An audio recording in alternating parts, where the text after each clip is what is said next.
ঈদুল আজহা এলো।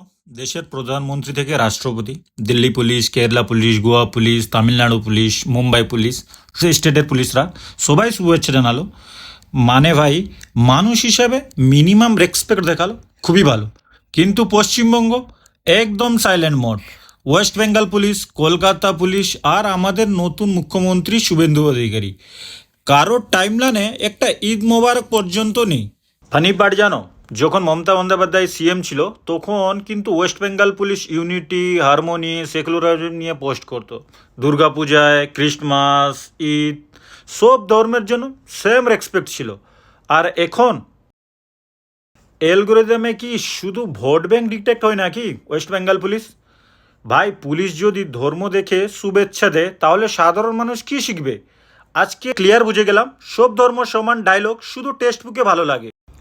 ওয়েস্ট বেঙ্গল পুলিশের কাছে সাধারণ মানুষের একটা ছোট্ট অনুরোধ, পুলিশ শুধু আইন রক্ষা করে না, মানুষের অনুভূতিকেও সম্মান দেয়। আগে যেমন সব ধর্মের উৎসবে শুভেচ্ছা জানিয়ে সম্প্রীতির বার্তা দেওয়া হতো, ভবিষ্যতেও সেই ঐতিহ্যটা বজায় রাখুন।